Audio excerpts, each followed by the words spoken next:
Chapter 9 of the Life of Benjamin Franklin. Recording by Jeff Blanchard. The Life of Benjamin Franklin by Samuel G. Goodrich. Chapter 9. Reform of the City Watch. Fire Companies. Reverend Mr. Whitefield. Effects of his preaching. His project of building an orphan house in Georgia. Anecdotes. Franklin's opinion of him. Franklin's prosperity. Military defense of the province. Formation of companies. Franklin now began to turn his attention to public affairs. One of his first efforts in this way was to reform the city watch. This was managed in the different wards by the constables, who assembled a certain number of housekeepers to attend them for the night. Those who did not choose to attend paid 6 shillings a year to be excused. This made the constableship an office of profit, for instead of spending the money thus received in hiring other watchmen, it was spent in liquors, by which the constables were able to get a parcel of ragamuffins about them, instead of decent and orderly men. These fellows seldom went the rounds of the watch, but spent most of the night in tippling. In the course of a few years, by the exertion of Franklin and his friends, an entire alteration was produced in the law upon this subject. About the same time that he began to converse at the Junto on the abuses of the watch, he wrote a paper on the different accidents by which houses were set on fire, and by means proposed of avoiding them. This gave rise to a project, which soon followed, of forming a company to assist with readiness at fires. 30 persons were immediately found, willing to join in the scheme. Their articles of agreement obliged every member to keep always in order and fit for use a certain number of leathern buckets, with strong bags and baskets for packing and carrying goods, which were to be brought at every fire. They also held a monthly meeting to converse upon the subject of fires, and communicate such ideas as might be useful in their conduct on such occasions. This company proved so useful that another was soon formed, and thus went on, one new company after another, till they included most of the inhabitants who were men of property. The club first formed was called the Union Fire Company, and, we believe, still exists. These institutions have been exceedingly useful in extinguishing fires and preserving property. In 1739, the Reverend Mr. Whitefield arrived in Philadelphia from Ireland. This man had made himself very remarkable as a preacher, going about the country and discoursing, sometimes in churches, sometimes in the fields, to crowds of people, with great effect. He was at first permitted to preach in some of the churches in Philadelphia, but the clergy soon took a dislike to him, and refused him their pulpits. This obliged him again to discourse in the streets and open fields. Large multitudes collected to hear his sermons. It was wonderful, says Franklin, to see the change soon made in the manners of our inhabitants. From being thoughtless or indifferent about religion, it seemed as if all the world were grown religious, so that one could not walk through the town in an evening without hearing psalms sung in different families of every street. And it being found inconvenient to assemble in the open air, subject to its inclemencies, the building of a house to meet in was no sooner proposed, and persons appointed to receive contributions, but sufficient sums were soon received to procure the ground and erect the building, which was 100 feet long and 70 broad. And the work was carried on with such spirit as to be finished in a much shorter time than could be expected. On leaving Philadelphia, Mr. Whitefield went preaching all the way through the colonies to Georgia. The settlement of that province had then been recently commenced, and was made with peoples entirely unfit for such a service. They were unable to endure hardship, and perished in great numbers, leaving many helpless children, with nothing to feed or shelter them. The sight of their miserable situation, said Franklin, inspired the benevolent heart of Mr. Whitefield with the idea of building an orphan house there, in which they might be supported and educated. Returning northward, he preached up this charity and made large collections, for his eloquence had a wonderful power over the hearts and purses of his hearers, of which I myself was an instance.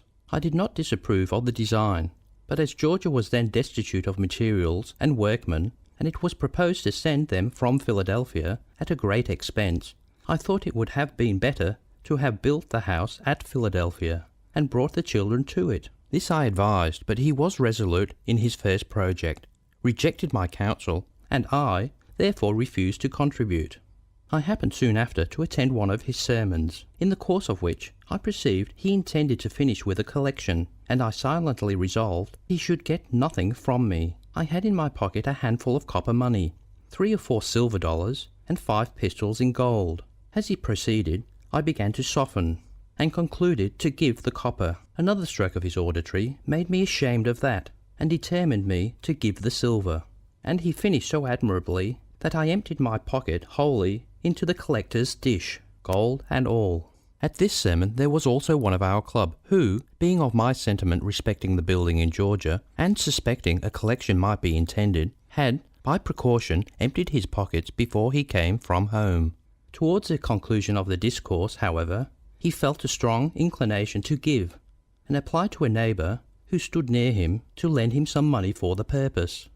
The request was fortunately made to perhaps the only man in the company who had the firmness not to be affected by the preacher. His answer was, "At any other time, friend Hopkinson, I would lend to thee freely, but not now, for thee seems to me to be out of thy right senses." Some of Mr. Whitefield's enemies affected to suppose that he would apply these collections to his own private emolument. But I, who was intimately acquainted with him, being employed in printing his sermons, journals, etc., never had the least suspicion of his integrity, but am to this day decidedly of opinion that he was, in all his conduct, a perfectly honest man, and methinks my testimony in his favour ought to have the more weight, as we had no religious connection. Ours was a mere civil friendship, sincere on both sides, and lasted to his death. The last time I saw Mr. Whitefield was in London, when he consulted me about his orphan house concern, and his purpose of appropriating it to the establishment of a college.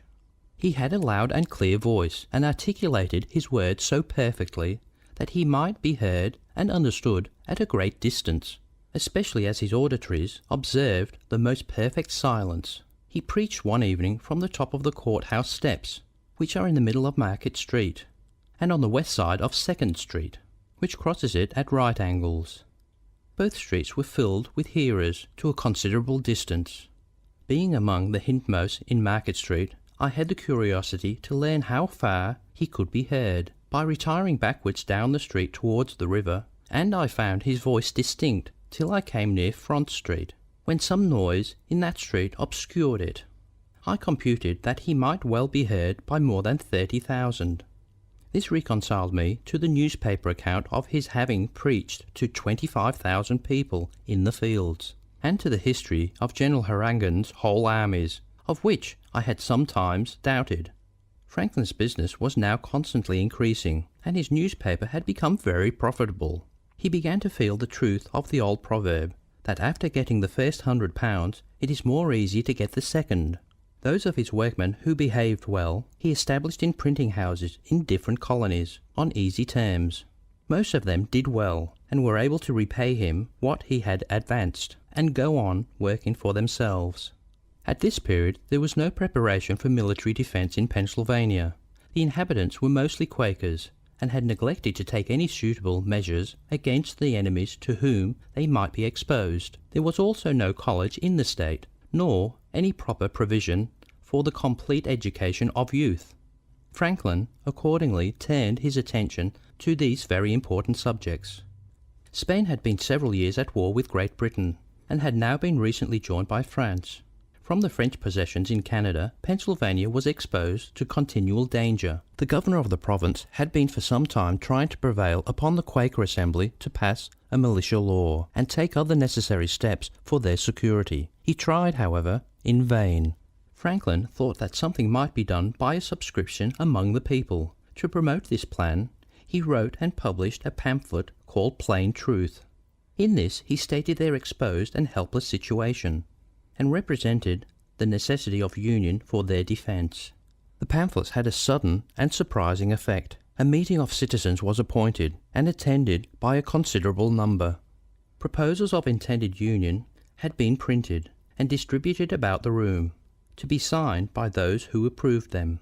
When the company was separated, the papers were collected and found to contain about 1,200 signatures. Other copies were scattered about the country, and subscribers at length amounted to upwards of 10,000. All these furnished themselves, as soon as they could, with arms, formed themselves into companies and regiments, chose their own officers, and met every week to be instructed in military exercises. The women made subscriptions among themselves and provided silk colours, which they presented to the companies, painted with different ornaments and mottos, supplied by Franklin. The officers of the company that formed the Philadelphia regiment chose Franklin for their colony. Not considering himself fit for the office, he declined, and recommended that Mr. Lawrence, a man of influence and of a fine person, should be chosen in his place. This gentleman was accordingly elected. Franklin now proposed a lottery to pay the expenses of building a battery below the town, and of furnishing it with cannon. The lottery was rapidly filled, and the battery soon erected. They brought some old cannon from Boston, and these not proving sufficient, they sent to London for more. The associates kept a nightly guard at the battery, and Franklin regularly took his turn of duty as a common soldier. His activities in these measures was agreeable to the governor and council, and secured their favour. They took him into their confidence and consulted him on all operations in respect to the military. Franklin took the opportunity to propose a public fast to promote reformation, and implore the blessing of heaven on their undertaking. They embraced the motion, but as this was the first fast ever thought of in the province, there was no form for the proclamation. Franklin drew it up in the style of the New England Proclamation. It was translated into German, printed in both languages, circulated through the province. This gave the clergy of the different sects an opportunity of influencing their hearers to join the association, and it would probably have been generally among all but the Quakers, if it had not been for the news of peace. End chapter 9.